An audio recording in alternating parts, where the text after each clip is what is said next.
Friends, take Bangla YouTube চ্যানেলে আপনাকে স্বাগতম জানাচ্ছি আমি শিশির হোসেন। তো আমরা যারা জানি, আবার অনেকে জানি না যে আমরা যে এই অ্যাপগুলো ইউজ করি, এই অ্যাপগুলো কিন্তু হাইড করে রাখা যায়। তো আপনারা কিভাবে একটি অ্যাপ হাইড করে রাখবেন, অর্থাৎ আপনারা একটি অ্যাপ ফোনের মধ্যেই লুকিয়ে রাখবেন, কেউ কিন্তু দেখতে পাবে না। আমাদের যখন ইচ্ছা আমরা তখন সেই অ্যাপটি সেখান থেকে বের করে আমরা ব্যবহার করতে পারবো। ঠিক আছে, তো চলুন আমি প্রসেসটা দেখিয়ে দিচ্ছি। প্লিজ সম্পূর্ণ ভিডিওটি দেখতে থাকবেন। আর যে কোনো ভিডিও লাগলে জাস্ট একটি কমেন্ট করবেন। আপনাদের ইউটিউব, ফেসবুক, ইনস্টাগ্রাম যে কোনো ভিডিও লাগলে আমাকে বলবেন, ইনশাল্লাহ আমি আপনাদের সেই ভিডিওটির রিপ্লাই ভিডিও দেওয়ার আমি চেষ্টা করব। আমাকে কমেন্ট করবেন। তো সবাই ভিডিওটি, তো চলুন শুরু করা যাক।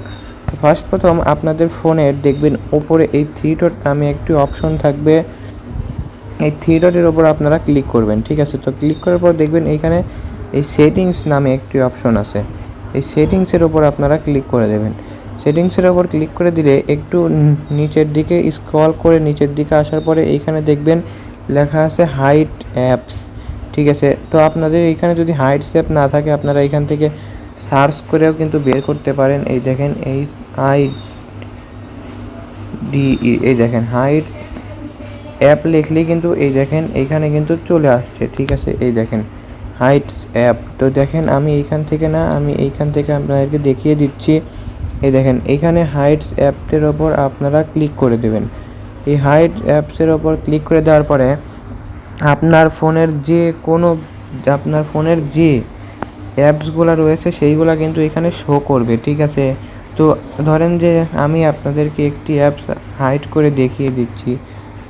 তার আগে আমি দেখাচ্ছি যে দেখেন আমার এই ভিপিএন, দেখেন আমি সুপার ভিপিএনটা হাইড করব।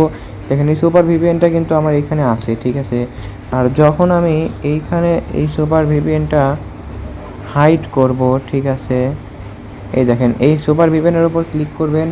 ক্লিক করার পরে দেখেন নিচে ডান বাটন নামে একটি অপশন রয়েছে।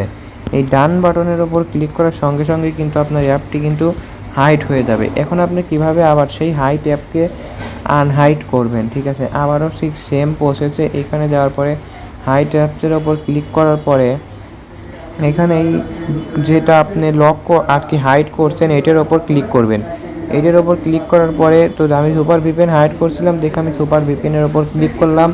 এখন এই ডান বাটনের ওপর আমি ক্লিক করে দিচ্ছি। ঠিক আছে, এই ডান বাটনের ওপর ক্লিক করার সঙ্গে সঙ্গে কিন্তু দেখেন আমার সুপার ভিপিএনটা কিন্তু এই দেখেন হাইড কিন্তু একদম ছেড়ে গেছে। ঠিক আছে, তো আশা করি ভিডিওটি বুঝতে পারছেন। আর ভিডিওটি শেষ পর্যন্ত দেখার জন্য আপনাকে ধন্যবাদ।